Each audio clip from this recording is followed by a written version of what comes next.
આજનો પ્રેરણા સંદેશ ભાગ 103। એકવાર ગાંધીજીના આશ્રમમાં એક સૂરદાસ બ્રાહ્મણ આવ્યા અને પ્રશ્ન પૂછ્યો કે મને એવી કોઈ સેવા બતાવો જેથી મારું અને મારા યોગમાં આવનાર બધાનું સારું થાય। ગાંધીજીએ વિચાર કર્યો કે આ સૂરદાસ બ્રાહ્મણને હું કઈ સેવા સોંપું। બહુ જ વિચારીને તેમણે તે સૂરદાસ બ્રાહ્મણને કહ્યું કે તમે રામાયણ કંઠસ્થ કરો, તેમાંથી તમારું અને તમારા યોગમાં આવનાર બધાનું સારું થશે। ગાંધીજીના વચનમાં વિશ્વાસ રાખી આ સૂરદાસ બ્રાહ્મણે રામાયણનું પુસ્તક ખરીદ્યું, પરંતુ વાંચવું કેવી રીતે? તેઓ દુકાને દુકાને જઈને લોકોને કહેતા કે મને રામાયણ વાંચી સંભળાવો તો હું કંઠસ્થ કરું। કેટલાક લોકો સહકાર આપતા અને કેટલાક ન આપતા। એમાં તેમને એક મોચી મળી ગયો જેનો સ્વભાવ સારો હતો અને તેણે કહ્યું કે બપોર પછી મને સમય હોય છે, માટે રોજ 2 કલાક મારી પાસે આવજો। આ સૂરદાસ બ્રાહ્મણ શ્રદ્ધા રાખીને તેની પાસે જાય, રામાયણ સાંભળે અને કંઠસ્થ કરે। એમ કરતાં કરતાં આખું રામાયણ તેઓએ કંઠસ્થ કરી લીધું।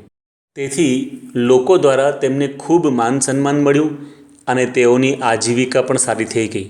એટલું જ નહીં, તેમના યોગમાં આવનારને તેઓ રામાયણના પ્રસંગો કહીને સારું જીવન જીવવાની પ્રેરણા પણ આપતા। જો માણસના અંતરમાં સારો આશય હોય તો ભગવાન તેને માર્ગ બતાવી જ દેતા હોય છે। પરંતુ ઘણીવાર આપણને મનમાં એમ પ્રશ્ન થતો હોય છે કે આપણે તો નોકરી, ધંધો, વ્યવસાય, ઘર સંસાર વગેરે ચલાવીએ, એમાં આ બધા શાસ્ત્રો વાંચવાનો અને વિશેષ ભક્તિ કરવાનો ક્યાં સમય મળે છે? પરંતુ આપણી પાસે તો ખૂબ જ સમય હોય છે। એક દૃષ્ટાંત દ્વારા આ વાતને સમજીએ। એકવાર એક માણસે બહુ જ મોટું અને ખૂબ જ સુંદર ઘર બનાવ્યું। એમના ઘરે સંબંધીઓ અને મિત્રો આવે તો બધાને પોતાનું ઘર બતાવે।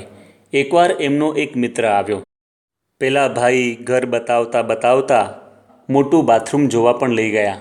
ત્યાં 3 નળ હતા। મિત્રે પૂછ્યું કે દોસ્ત, આ બાથરૂમમાં 3 નળ કેમ છે? ત્યારે પેલા ભાઈએ કહ્યું, જો આ પહેલો નળ છે તેમાંથી ગરમ પાણી આવે છે, જેને ગરમ પાણીએ નાહવું હોય તે ગરમ પાણીએ નહાય। મિત્રે પૂછ્યું, પણ આ બીજો નળ શેનો છે? તે નળને પણ ખોલીને પેલા ભાઈએ કહ્યું, જો આમાંથી ઠંડુ પાણી આવે છે, જેને ઠંડા પાણીએ નાહવું હોય તે ઠંડા પાણીએ નહાય। આ સાંભળી એના મિત્રે ત્રીજો નળ ખોલ્યો એ જોવા કે આમાંથી સાબુવાળું પાણી તો નથી આવતું ને? પણ એ નળમાંથી કાંઈ પણ આવતું નહોતું।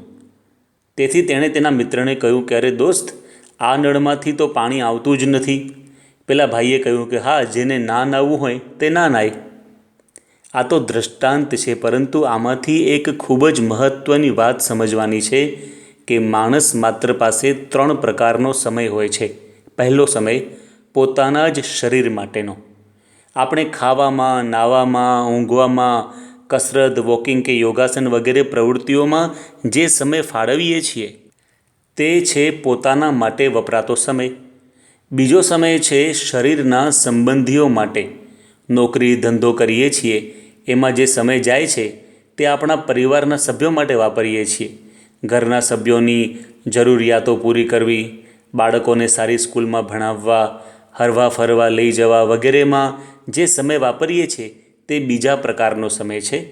પણ ત્રીજા પ્રકારનો સમય પેલા ખાલી નળ જેવો હોય છે, જે સમય આપણે શરીર માટે કે સંબંધીઓ માટે પણ ફાળવી શકતા નથી। એ નવરાશનો સમય છે।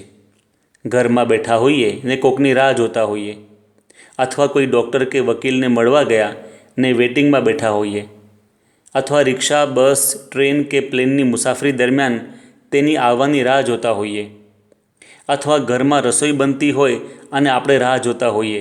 આવી તો અનેક ક્રિયાઓ છે। અનેક વખત આવો ફ્રી ટાઈમ આપણને મળતો હોય છે। તો આવા સમયમાં શું કરવું જોઈએ? તો ભગવાન સ્વામિનારાયણ શિક્ષાપત્રીમાં કહે છે કે વ્યર્થ કાલો ન નેતવ્યો ભક્તિમ ભગવતો વિના। ભગવાનની ભક્તિ વિના વ્યર્થ સમય વેડફવો નહીં। નવરાશના સમયમાં સદગ્રંથોનું વાંચન કરવું, કંઈક મુખપાઠ કરવો, માળા કરવી, કથા સાંભળવી, પણ સમયને વ્યર્થ ન જવા દેવો। ગાંધીજીએ દાતણ કરતાં કરતાં રોજ એક શ્લોક કરીને ભગવદ્ ગીતાના 700 શ્લોકો કંઠસ્થ કર્યા હતા। તો યોગીજી મહારાજ પણ ગામડે ગામડે વિચરણ કરતાં કરતાં વચનામૃત, સ્વામીની વાતો, ભક્તિ ચિંતામણી વગેરે ગ્રંથો મોઢે કરતા. પ્રમુખ સ્વામી મહારાજના જીવનમાં પણ ઘણા બધાએ જોયું છે કે તેઓ કારમાં હોય કે ટ્રેનમાં હોય કે પ્લેનમાં હોય, તેઓ હંમેશા હરિભક્તોના પત્રો વાંચતા.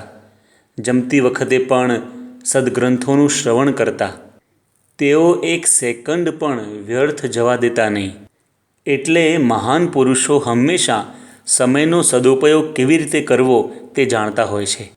સંસ્કૃતના એક સુભાષિતમાં પણ લખ્યું છે કે કાવ્યશાસ્ત્ર વિનોદેન કાલો ગચ્છતિ ધીમતામ વ્યસનેન ચ મૂર્ખાણામ નિદ્રયા કલહે નવા.